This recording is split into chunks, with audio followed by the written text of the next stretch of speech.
It's all yours. All right. Thank you, Dr. Conte. Thank you, everybody, for being here this Sunday again. We are back. We have a number of things we want to talk about, Dr. Conte. First, we want to look at the state of the Gambian economy as discussed by or as revealed by the World Bank. Uh, about a week ago, there was a conference, I would call it, where the World Bank, several officials, including the World Bank, IMF reps, government officials, finance and trade ministry, all attended. And reports were given about the state of the Gambian economy. It was quite revealing, Dr. Conte. It gave some of us an opportunity to have a glimpse of the inside of the workings of the Gambian economy over the past couple of years. Um, it was very interesting, really. Some of the facts that were revealed about the GDP growth of the Gambian economy, the rate of poverty, both urban and rural poverty in the country, were quite interesting. And there were suggestions also about how to overturn or how to improve the economic condition of the country, both from the World Bank perspective, from the national perspective also. So we're going to look at that. We will also look at the issue of balancing the Gambian budget, the budget deficit. I did pose a question on this, Dr. Conte, and so we're going to try to look at that a little bit, make our own argument about how the Gambian budget deficit can be resolved within a time span that we would suggest. And then we will look at the cabinet retreat that is currently going on in the Gambia, and where the newly appointed Vice President, Dr. Badara Joof, um, gave a speech or kind of addressed the cabinet retreat. That speech, that address to the cabinet came out very interesting, but also very controversial. So we will look at that as well and offer our analysis of that speech. So first off, Dr. Conte, when the World Bank report came out at a conference in Banjul last week, I thought it was a very good opportunity for many of us who are really interested in understanding and finding solutions to the many problems or many constraints in the Gambian economy, uh, for us to be able to take a peek inside and see what is going on from the experts themselves. Um, so among some of the things that came out, Dr. Conte, were the GDP growth, which was very dismal in 2021. They said 4.3%. And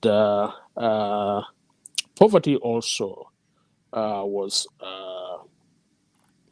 increased both in the rural and urban areas. Agriculture, growth in agriculture was very, very terrible. Industry overtook agriculture in terms of performance. And if you look at the importance of agriculture in the Gambian economy, that wasn't very good news, really. Um, but and also they talk about the deficit, the fiscal deficit doubled in 2021. That was really, really alarming, kind of. But and all these blames, rightfully or wrongfully, were all put on COVID-19 and the Ukraine-Russia war. Of course, these are uh, commonly cited events that have disrupted many economies around the world. So one cannot dispute that, frankly. But that does not still excuse the fact that the Gambia could have taken many other internal measures that could ameliorate or mitigate the effect of some of these things. And there are evidences, there are arguments that have been made that the government took very swift and very robust responses to these events to actually ameliorate the impact of these events on the Gambian economy, which may well be very true. But again, there are still tools in the country that the Gambia can still use quite effectively to at least manage the increasing prices in the country that every Gambian is currently complaining about. But Dr. Conte, among the solutions that were offered to help the Gambian economy continue to improve or to improve, and the most important thing for me is the resilience of the economy. There are a lot of speaker after speaker talked about we need to cushion the Gambian economy. We need to build resilience in our economy. And that means by looking inwards, by supporting internal production at home, rather than relying heavily on imports, as well as loans and grants. We need to be able to look inwards and supplement some of these things by production at home. We need also, it is suggested that we need to be more competitive in terms of trade around not only around the world, but also within the sub-region. We have competitors in the region that are kind of beating the Gambia very seriously recently. Senegal is one example. Even Guinea-Bissau. Gambia used to be a hub, for many of these countries where their goods come through, but not recently. So Gambia is losing. It looks like, and from from what the experts themselves say, the Gambia is increasingly losing its competitiveness in the sub-region. So that is something we need to work on also. And they also suggested that Gambia needs to invest very smartly. Currently, it doesn't look like we are investing smartly. So the suggestion is that we need to invest smartly, and investment need to be largely private, driven by the private sector to grow the economy. They also suggested that Gambia needs to rely more on data-driven policies. And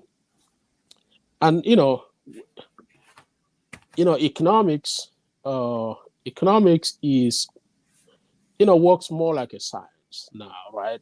We rely on data, we rely on models to predict or even forecast the economic outlook. So we need to, in order for this forecast to be reliable and to be correct, we need to use data that is reliable, that is correct, to put it that way, in order to be able to give a more accurate forecast of the future and design of policies accordingly. So they talk about data-driven policies that Gambia needs to utilize. And this also, there is another dimension to using data-driven policies. Doctor, it will enable us to be able to do a much better evaluation of what has been done, what has been done right, what has been done wrong, so we can keep improving. But if we keep making policies off the cuffs, we are not going to go much further. And luckily, this age and time, Dr. Conte, with technology, even though Gambia is still a very low-tech country, But I believe there is enough technology in the country that can produce reliable data that our economists and our government officials can rely on. Some of the recent examples of intuitive or just operating off the cuffs in the Gambia perhaps is the I'm thinking about recently there's been issues in the transportation sector. A couple of weeks ago, the government kind of issued as a very abrupt banning of all foreign drivers in the country. I mean, that was quite absurd to me. Why would you ban drivers simply because they're foreigners? That doesn't make sense to me. If anybody is legally living in the country and legally living and legally eligible to work, they should be able to participate in the commercial driving. They should be able to drive and look for money, compete in the economy. So I don't know the rationale of that and whether these people have actually even looked at the implication of that on the economy itself. And then recently, just a few days ago, there is a summary ban on certain drivers also simply because they're driving what they call KKs. These vehicles, actually, they are tricycles. They just built a frame around them to make them look like cars. So the concept, I think, started in Nigeria, but they are very common in the Gambia. I was surprised when I visited Gambia recently. I saw my first time seeing those kind of vehicles, and it was quite interesting to me. The idea was quite interesting to me, and I asked my brother, and he told me a little bit about them. That most of them are produced in Nigeria, but they're increasingly popular in the Gambia. And I think there's kind of a ban on those vehicles right now, and I think that is potentially illegal. If those people have an association, they need to go to court and have that ban overturned. And also, I think there can also be a serious implication on our economy also, because these people they hold a good sway in the market, in the economy of transportation in the country. And I think the idea of those vehicles is actually very interesting and potentially can help in the congestion in our cities, in the urban areas. Rather than banning them, which is an easy way out for the government to deal with the transportation issue in our urban centers, they should really crack their heads and come up with workable solutions to our congestion in the cities, rather than banning economic participants in the country. These vehicles are very popular and they're very small, they're very swift. They are very agile. They are able to maneuver the traffic very effectively. And because of that, they are quite very popular. They don't take a lot of people. They're very smart. I see them as smart transportation, actually, So potentially there's a huge potential for those kind of vehicles. Nonetheless, there could be improvements on them. Whoever are manufacturing those in Nigeria, Gambia can even, learn something from this and start manufacturing stuff like that, even improve them, to a full-fledged vehicle, cars, and that can help transportation in the country. So I think, just getting up and banning stuff, which is a very common thing in the Gambia. They just get up one night and ban something. I don't think that is too arbitrary in my view, and it's an easy way out of these problems. The real solutions need thinking. We need to think and brainstorm and come up with, concrete, workable solutions to our, teeming urban problems in the country. So that's that, Dr. Conte. That is one way of one can look at some of these, how Gambia responds to some of these growing problems in the country. So Sorry, go ahead.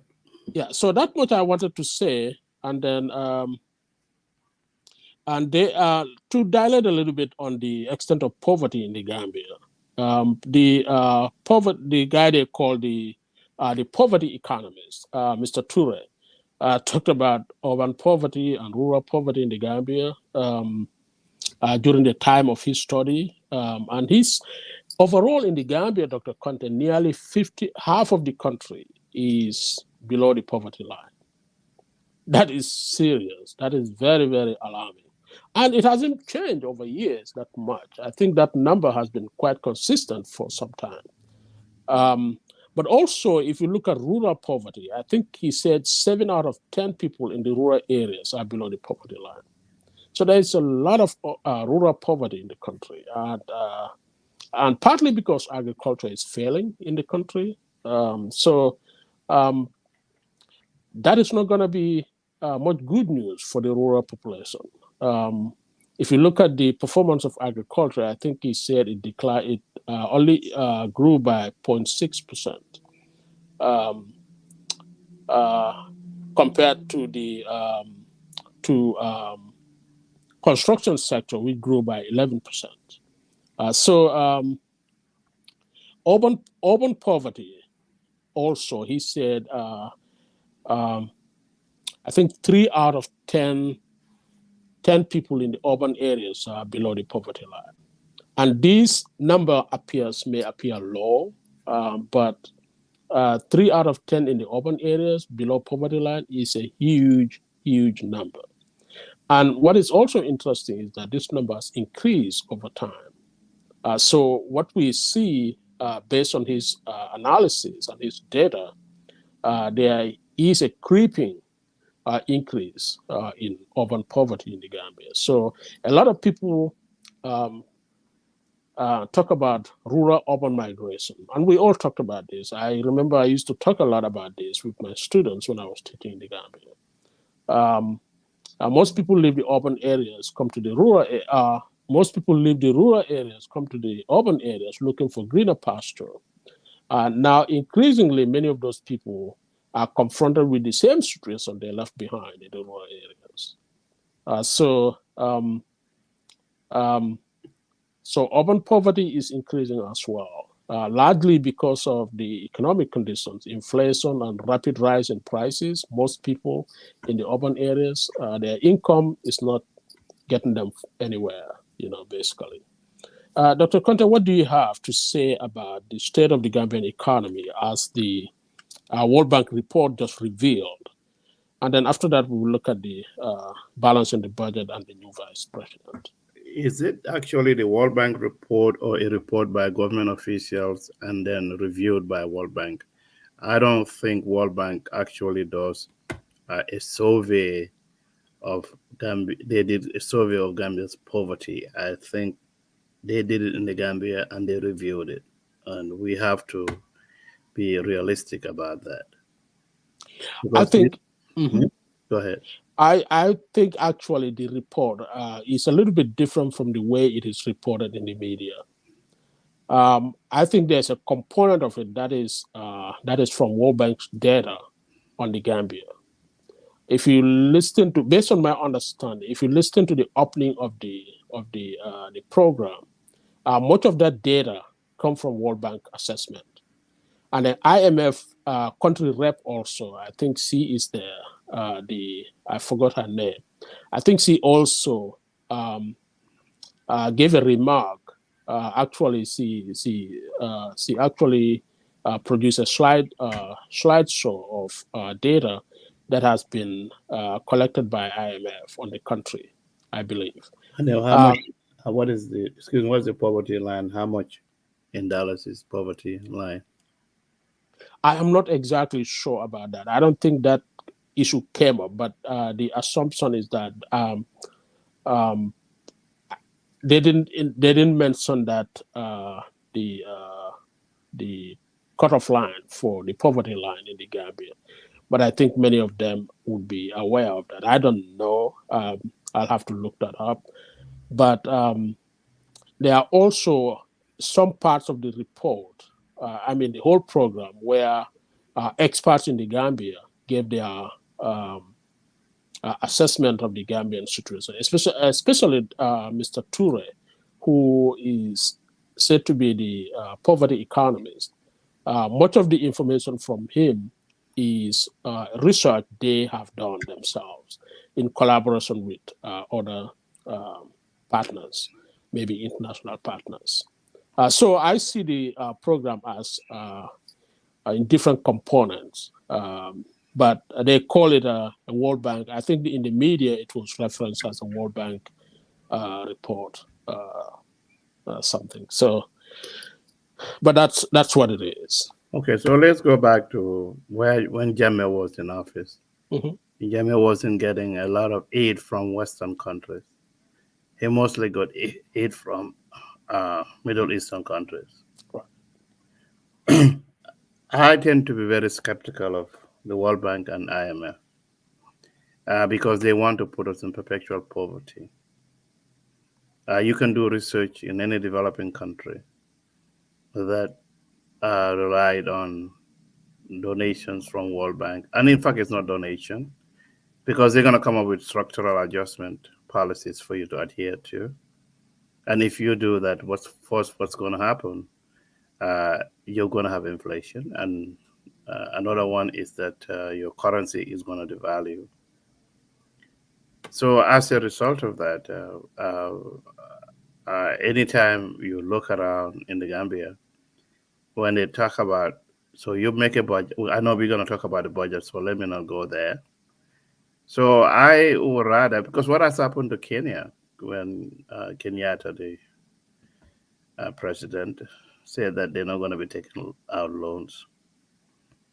We actually, as a country, we when we look at the economic equation, and we need the cash to take care of our expenditure, we only look at the liabilities side to say how much money we can borrow. We cannot restructure our equity section. Maybe if we reduce taxes, more people will pay. Maybe if we have controls, we will. Because I told someone that I believe the Gambia Revenue Authority only reimburses the government one third of what we're supposed to have. The person said I was very generous. So these are things, but why do we continue to blame COVID for everything? Yeah. And yes, still, because for some of us now, we're gonna hide behind the vice president for what he said about what way forward for our country. Right. It is a glooming. And what I don't understand, if your economy grew by 4.3%, and then you are saying now your economy is gonna grow by 8%, that's a dream. It's not gonna happen. So we don't have any incentives whatsoever in terms of trying to see what we can do to move our economy forward. Well, if the Gambia cannot compete with regional countries in the particularly ECOWAS member countries, is because of the fact that we tend to import more than we export. And if agriculture is lacking behind and there is no sustainability, we can still hide behind the vice president for what he said about putting an embargo on the sale of land to foreigners. And as a fact, I believe they may even have a section in the constitution that says that a non-Gambian cannot buy more than 50 by 50. I'm not going to name, well, I can say, look at Black Acres. That man has over 200 by 200, and he's still expanding.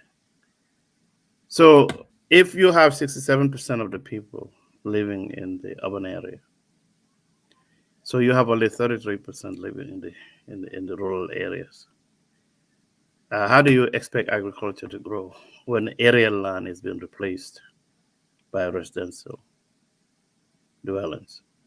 So these are things we can do. But again, So they talked about all this, but they never said anything about the impact of diaspora's participation in the economy of the country. We have the resources because most of those high-rise buildings you see in the Gambia, someone told me 80% of them are empty, and they are owned by Gambian diasporans. No one living in them. So, but again, we don't have the incentive to do anything in our country that can increase our economic output because of the fact that the culture of laziness is there. You talk to anyone, and then also trust. Some people believe that you are entitled, or they are entitled to your riches, or whatever you have because you are related to them. And no one can see that. I cannot believe someone getting up in the morning, having two wives, three wives, four wives, having children, and you cannot take care of them. And someone else in diaspora has to do that. So those are things. All of us here, individually, we send money home, and so what? Part of the problem in the Gambia is self-inflicted. So, well, and then there is no trust because if you go out there try to do something, so our direct investment made, that should be done by Gambians in diaspora. How many of us who started a business have succeeded? Because there is no trust. So we will continue to be going out seeking loans. And when you are critical of the government, they call you indisciplined soldier.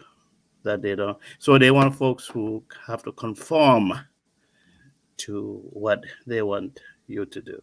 And corruption is at high scale. And then lately, when you hear people talk, they tend to put down intellectuals. So how can you develop a country when people who have uh, the knowledge and the experience to move the country forward, they put down highly educated people? So I think people like me and you, we should try to hide behind the vice president because he's in our group. So if we fail to give him moral support and get him to say, since you've said this, can we have a dialogue? Because I don't think qualitative expression means anything without quantitative output. So it's a good way that we have someone who uh, said what he said, but I'm very skeptical that I don't think he's going to be there 9 months because the same people who do not want to see change will be the ones who are going to try to fight him. And I bet they even started doing it the very day he talked straight. So Gambia is what Gambia is, and Gambia will always be what Gambia is. For me, what I believe in, is that out of 10 family members, if you can change the mindset of one person, I think you have achieved your objective. So this is frightening. Our economic growth is going to go down, but I'm very intrigued about the fiscal deficit that you said that doubled. So basically, that's the actual amount, and that's what I have always been saying. That if you are gonna put down actual expenditures, because they put the actual expenditures for 2021, but they cannot tell us the actual revenues that we earned in 2021. They put down the actual expenditures for 2020, but they cannot tell us the actual revenues for 2020. So if they have internal documents, but they can put out actual expenditures on the website of the Ministry of Finance and Economic Affairs, how come they are unable to tell us the actual revenues? So that we can do compilation to see whether, in fact, we have favorable budget variance in terms of what we budgeted for revenues and what we budgeted for expenditures by comparing actual to budgeted.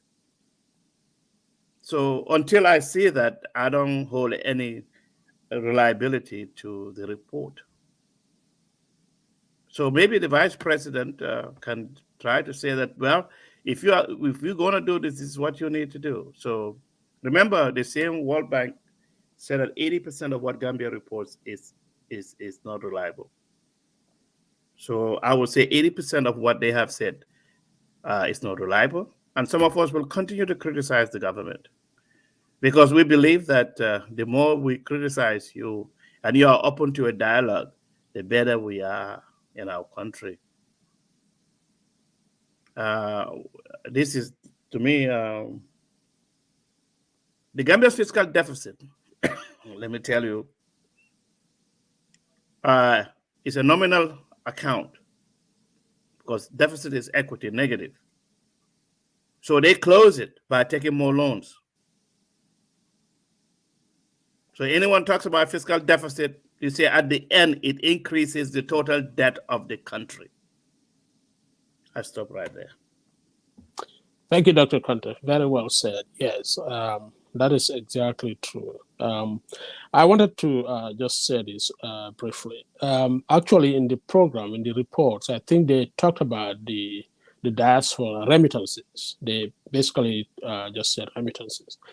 They talked about the importance of remittances in actually rescuing the country during the pandemic. So remittances continue to increase, continue to flow into the country. So basically, that was pretty much a lifeline for many families. Also, they talk about in improving the economy. They talked about improving or reforming tax collection. So tax collection need to be improved to catch more revenue within the country itself. So that is something they mentioned also. Are they going to repeal the Revenue Act? They did not say that. I wish they but do. yeah, I definitely believe they should do that as well. Because it's going to bring in more efficiency. I hope they are thinking about that as part of reforming or improving tax collection in the country. As far as the VP is concerned, we will come to the VP. I don't want to give away too much on that at this stage, but we will talk about Okay. The VP. What else did they say?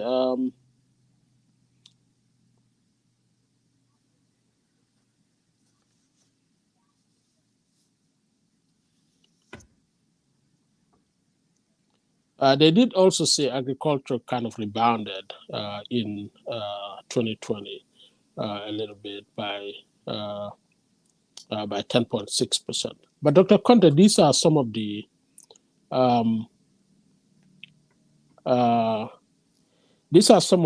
issues. These are some of the things we have been advocating for. If you look at some of the remedies they have outlined here, the Gambia to be competitive and invest smartly,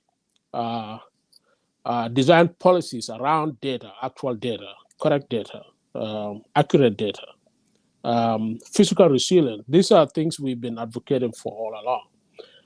So I'm really glad to hear some of these things coming up. But I'm still skeptical whether really concrete steps will be taken to pursue these goals. The PAMSEC, Permanent Secretary at the Ministry of Finance, also said a number of things, like to reduce the dependence on donors, mobilize domestic resources, particularly tax collection. So he reiterated those points, that those are some of the things that the country needs to do in order to turn around this economy. And he also talked about asset recycling. I guess what he means by that is selling government assets. But do they even know the total assets of the country before you can sell yeah, assets? right. Do we know the total assets of the country? Right. And even that, when government, when they embark on this asset recycling, retiring and selling off some of these government assets. Again, the typical Gambian way of doing it comes into it. It gets sold to cronies, at giveaway prices. The whole process is not going to be transparent. It's basically probably just going to be a transfer of assets to individuals at really no tangible benefit to the government. So, again, we need systems that are appropriate, systems that benefit the government. But we'll see how these things work. The IMF also, I think the IMF rep, the Indian lady, I believe, talked about the Gambia as part of the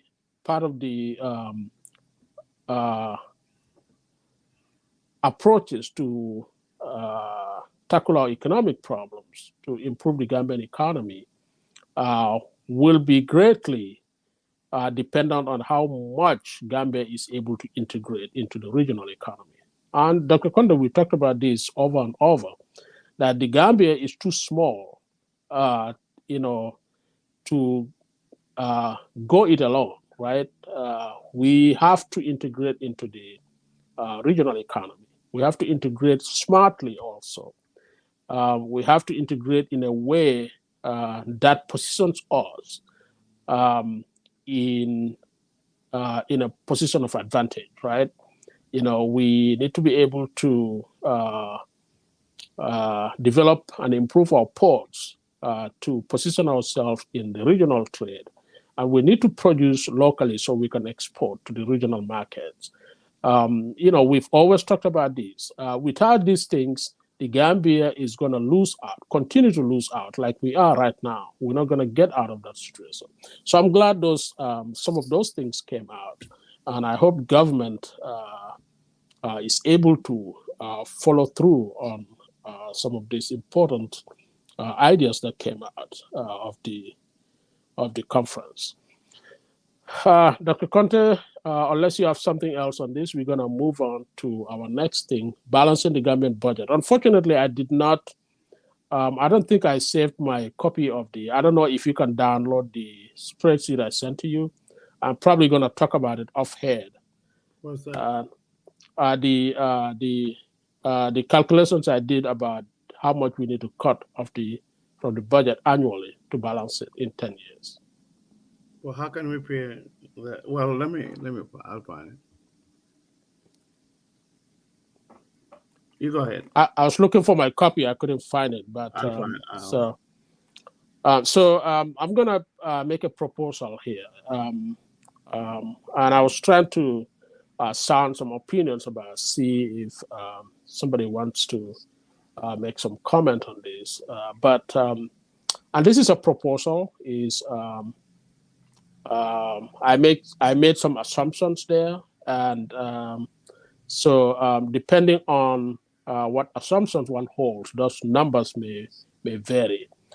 But I assume that the Gambia's deficit, fiscal deficit, amounts to 89 billion, and these are denominated in dollars. Okay, and suppose Barrow tasked himself to balance this budget, to clear off this deficit during his 2 terms, which is a span of 10 years.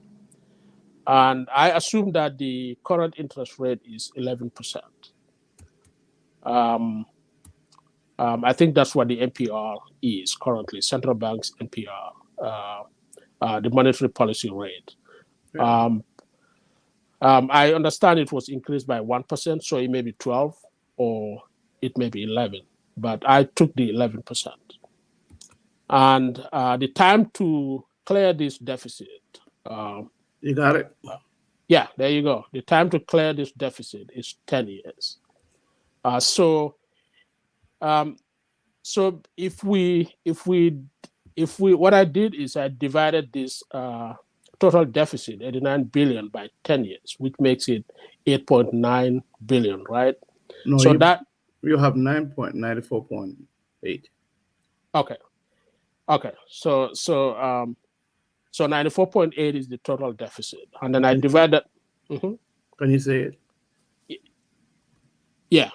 Okay. Okay. So I divided that by 10 to bring it down to 9.48, right, Doctor? 4-1. 4.1. Okay.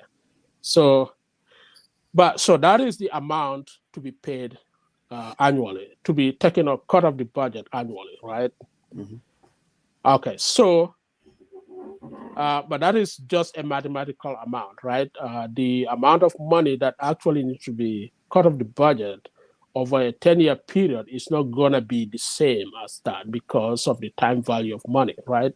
So we need to calculate the present value of that amount. And by doing that, you can just plug in those numbers into your Excel. PV, you'll have to look at the. You want me to do it now? Yeah, you can just click on it. It's gonna show it. Because that's you the already did it. Yeah. So that's what is gonna give you the 55, right? Hold on.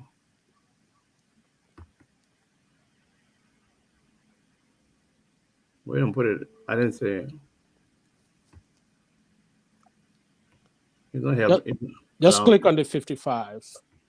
I did. It will show you how I calculated in the bar above. Yeah. All right. So basically, you plug in your rate, which is 11%, 0.11, and you plug in your amount payment, which is 9.41, and then you plug in your number of years to pay this, which is 10, and you plug in your future value, which we set to 0, and then you're gonna see it's gonna calculate the present value of this amount in today's. Excuse me, you're trying to get the PV, right? Right. Yeah. Okay, let me just, because I couldn't. It's not allowing me to. Just 1 second. Okay, it probably need to be downloaded. I should have downloaded. No, I got it. I can do it here manually. Okay. Let me go to financial. So you want to go to present value? Yeah. So once you click on PV, it will show how I calculated this. Okay, 1 second.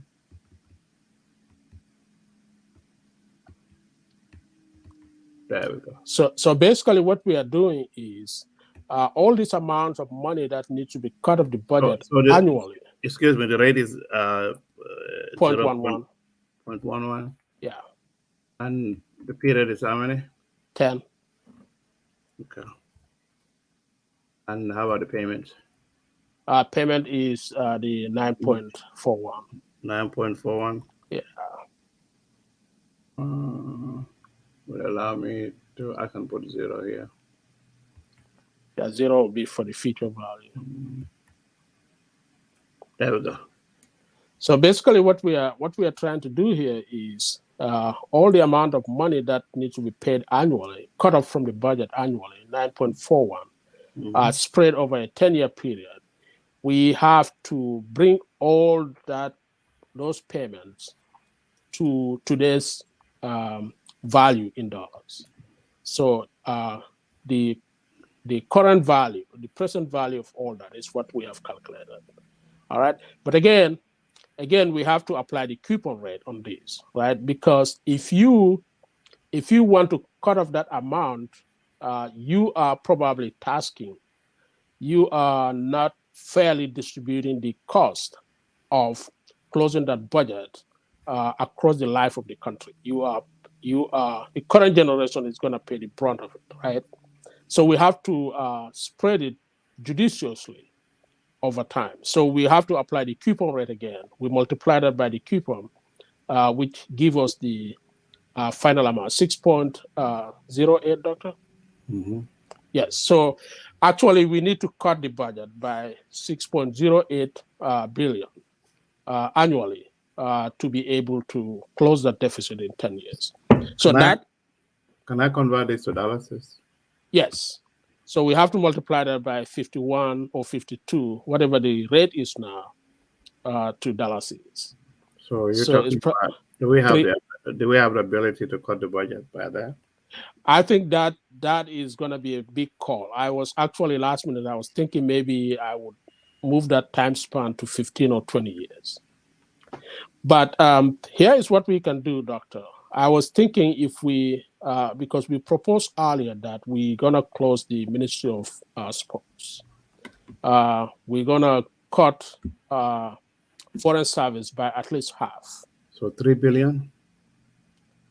No, I think it's going to be 300. No, I'm talking about if I convert it. Okay. Isn't it 300 or 3 billion?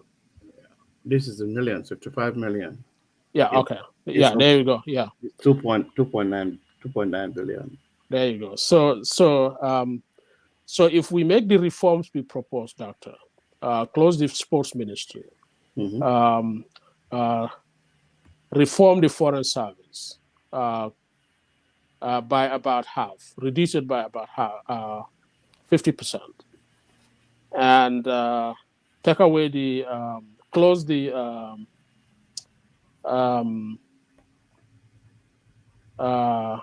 diminish government role in tourism. You know, we can have a GTB, but the whole machinery of government tourism ministry should definitely go away, frankly speaking. And Doctor, we will also take away the centralized services from our budget. I don't know what that money is used for. Environment. Yeah, you know, Mamburanjai has these centralized services in the budget that consume a lot of money. I don't know what it is for. So we probably have to take that away. That money could be channeled into something much better, something that will grow the economy. So basically, we're going to have a lean government. Hopefully, we can save enough money of these to be able to pay down this budget. But again, you know, this is going to need not only, you know, I should have mentioned the defense also, Doctor. We're going to cut the defense expenditure by at least half, I believe. The Gambia doesn't need the large army it does have currently. Most of the members of the armed forces can transition to what might be called a reserve status, and they can be assisted to go to university or engage in business to help the economy, but they will not be actively serving in the military. We will design a way to retire them from the army and help them transition into civilian life in a way that can sustain them and their families. So the military expenses will be definitely cut. The SOEs, state-owned enterprises, will be reformed seriously. Some of them will be totally privatized. You know, those SOEs are not productive, and many of them are just a burden on the government in terms of funding. The banking sector will be reformed. Government spending will also be cut drastically. You know, we will look for ways to make the government more lean, more efficient, and better structured. Trade will be liberalized. We will integrate into the local economy, regional economy, as well as the international economy in a way that positions the country in a situation of advantage. With liberalized trade, tariffs and restrictions of trade will be removed totally, particularly between Gambia and Senegal. So recently, Doctor, you know, part of the reason I was talking about sports being totally eliminated from the government, Ministry of Sports, I think sports is a huge burden on the government, and government is not designed, you know, properly to deal with this sports industry. I think the sports industry would be way better off if they are totally privatized. Government can provide subvention for them when occasionally, but their whole thing should be totally handled by the private sector. Maybe what they call the GFF, Gambia Football Federation, and some other sports organizations can take better role in managing the affairs of sports in the country. Athletes themselves will be better able to benefit from their efforts if the sports is taken care of by the private sector. They can get endorsements, they can advertise them, they can use them in the marketing and generate money for them and actually create wealth for them rather than depending on government funding. Look at the Gambia. They had to go play these football matches in Senegal because of the Gambia has um, no sports facility that is fit for international matches anymore. So these things could be well taken care of by private sectors. I'm sure if they look for a private investor who wants to invest in sports infrastructure in the country, we'll have a stadium that is much better than what we have today. Sports can be an area of um, much economic benefit to the country and to the athletes themselves. But it is not through government that we're going to achieve that. Sports need to be in the private sector. So, Doctor, that is our argument on balancing the budget. If anyone has some suggestion or some critique of this, what we propose,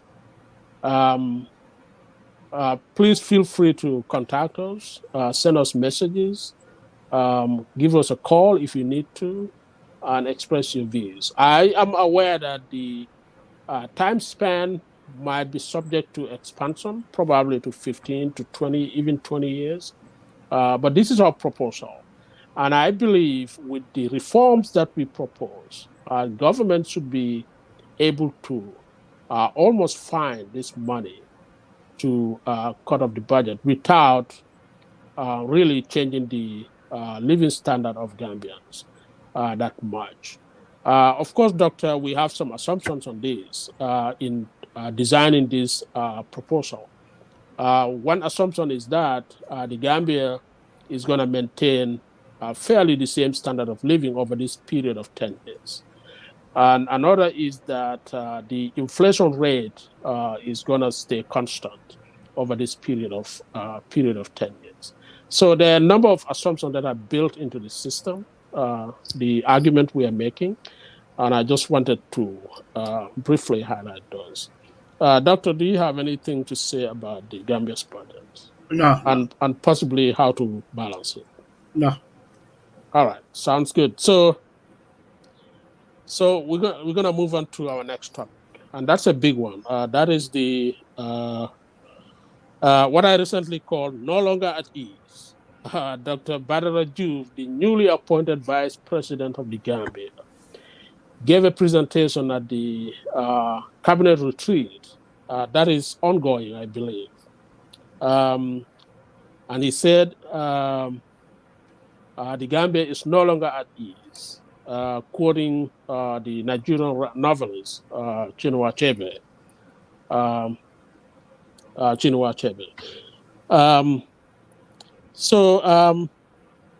But Doctor, even before we delve into Dr. Juve's speech, it is important to note that Dr. Juve's posture and his the tone of his speech and the new role he seemed to have assumed is kind of unprecedented in Gambian political history. And the role of the vice president, it looks like Dr. Joof has taken a major departure from the traditional role of the vice president in the Gambia. Vice presidents in the Gambia traditionally live in the shadows of the president. They are not known to be independent-minded. They are not known to be very vocal in asserting themselves. They basically represent and speak on behalf of the president. at public functions. And many of these functions are minor functions. But Dr. Joof seems to have taken a step ahead of that.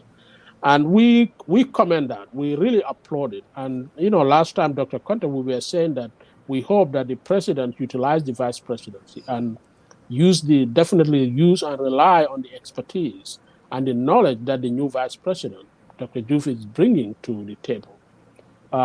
What Barrow needs more than anything is somebody who is smart, who is well educated, and who has vast experience, like Dr. Joof has around him, when he makes important decisions, so he can put his input and, clarify certain things or even help the president grapple with some of these difficult issues. So we are really happy that the president allowed Dr. Joof to address the cabinet retreat in the way he did, and I hope he doesn't. I hope he continues to support him.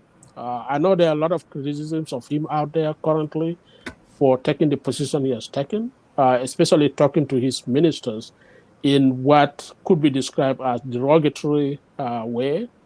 But the things he said, he outlined, are the facts.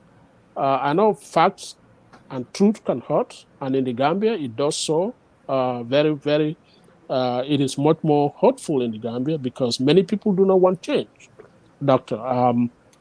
Not even only Barra. In the Gambia, it is well known that anybody who is appointed to a position and you are a person of change, you want to change things for the better, you get, they fight against you. Enemies rise up everywhere, surround you and fight you until they get you out. So it's not only at the cabinet level right now, but it is pretty common. And it is unfortunate. Some of my very good friends, have suffered this kind of things because they don't want business as usual. They want to change things for the benefit of the country. And people who are used to their own ways that benefit their pockets only, will get up in arms and fight them until they are out. So the president needs to be very aware of this and look for very competent people and allow them to do their work without these party militants, so-called party militants, and corrupt officials who do not want any change. They want the status quo to continue because that's what benefits them, to have their way again. It should be, we cannot continue business as usual, okay? So Gambian people are no longer at ease, like Badara Joof said, and we have to deliver, So that was the theme of his speech to the cabinet, Doctor. He talked about a number of things. He talked about the tourism sector. We can't continue to have, how did he put it, water bottle filling tourists? So that was a good point. But the whole thing was about the all-inclusive. There are several arguments in support and against all-inclusive. I think all-inclusive packages can be beneficial, but it should not be a one-size-fits-all. We need to give people choice, right? In the US here, we value choice, right? So not all tourists need to sign up for all-inclusive. We need to give all the tourists a choice. If they want, those who want all-inclusive can go for that. Those who want, something else, they just want to come to Gambia, outside the all-inclusive package, stay at a hotel of their choice, be free to go out in town, in the city, visit places, meet people, buy, go to different restaurants, even live with families, because these things benefit the Gambian people much more than all-inclusive packages, right? So it should be a question of choice. Always our actions should be guided by choice. The market economy works well if consumers or the public have choices, right? They can choose from what they want. And this is what brings about efficiency. We cannot continue to rely on all inclusive. So my response to that would be give the tourists choice. Let them choose what they want, right? So he talked about that. He also talked about the economy generally, increasing prices in the country. And, I think Badra has an opinion on many of these things, including land, the land issue in the country. Um, and he's asking for a change in a new direction. But what many fail to understand, Dr. Conte, in my view, Badra, um, the vice president, talk about all these things, um, largely because he wanted to um, to provide teasers, stimulate the minds of the attendees, the attendants of this program, to think about ways to help the economy, to think about ways to take new directions, to make improvements. So if you look at a lot of his ideas, a lot of what he was saying are kind of um, stimulants. It should stimulate these people, the minds of the attendants, to the burning issues in all these sectors, so that they can brainstorm and come up with new insights, new ideas of how to go about dealing with these ongoing problems of the country. So I think we have to understand the VP from that perspective. Uh, I know a lot of I could see from the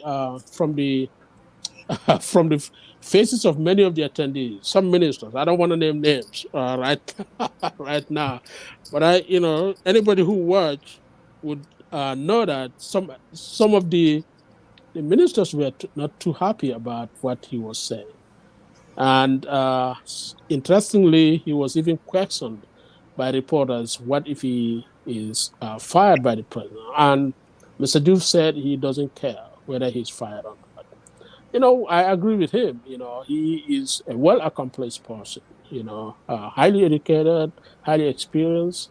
He should not have trouble finding a job anywhere. But we want him. The Gambian people need him. We need his expertise. Um, we need his input. We don't want him to be in a situation where he will be fired. We know he'll be okay personally, but the country needs him. So I hope based on that, the president do not even consider firing him. He needs to continue to work, do his work unfettered, and help the president uh, deal with these issues. Dr. Conte. Well, when it comes to his opinion, I don't have much to say about that. But when it comes to increases in price of goods, I tend to disagree. You cannot tell a business person what to charge on a commodity or on a good if the person uh, is the one selling. People, we should have choices. We don't have to get up every morning to buy bread, to eat bread. We can use substitutes. So I hope the government will stay away from trying to have a price control. Charge whatever you want to charge. Let the customer decide whether to buy or not, or find a substitute. That's the only disagreement that I have with him. Um, Thank you, Doctor. Very well said. Yeah, I totally agree. I think we need to liberalize. We live in a market economy, so we have to let the market forces operate. The Gambia must never go back to price controls. We tried it before in Jawara's time; it didn't work, and the government had to abolish it. Uh, part of the reason it was abolished is through IMF directives during the late 80s, right? But we all agree that price control didn't work. So we don't want to go back there. That is very true. Um, the government must continue to find ways through the economic framework we have, economic tools, um, to deal with this increasing price situation. We cannot continue to make the arguments about COVID and the Russia-Ukraine war, which may be true, but the Gambian people are tired of hearing this. They want concrete solutions to our problems, and part of those solutions would be to liberalize, let the market forces play, and also Gambian people need to know they can look for substitutes. They don't have to have bread every morning for breakfast. They can have something else. I hardly eat bread for breakfast. I don't. Matter of fact, I don't even remember when I last ate bread. Uh, so, um, so I don't see why Gambians cannot diversify, look for something else, and limit their dependence on some of these things. Um, but Doctor, we'll see. We'll see how what happens. How the new vice president fares, gets along with his boss, uh, Mr. Uh, President Barrow, in the coming weeks and months. But I know he's going to face a lot of internal fighting now that the lines are drawn now. I'm sure. I had some somebody close to the president, to the White House, to the State House, was telling me that there are already a lot of talk, Mhm. about the VP's speech, and many are really disgruntled about the way he addressed them, and how he highlighted the ongoing problems in their sectors, in their industry. But I hope they take all these as food for thought. They should take it in good faith and turn it around, into ideas to help them improve their sectors rather than uh, take it defensively uh, and with anger, so animosity, to put it in a different way. But that's it, Dr. Conte. Unless you have a closing remark, we're going to shut this down for today. We'll be back again next Sunday, and we'll come up with new topics to discuss as the week unfolds. Uh, uh, Dr. Conte. Well, for me, thank you. Elections are over. It's time for nation building. If you continue to criticize the government, you have 4.5 years to do so. But every single day when our people get up in the morning, and even you, any Gambian, or even if you are here, you're trying to buy construction materials, prices go up.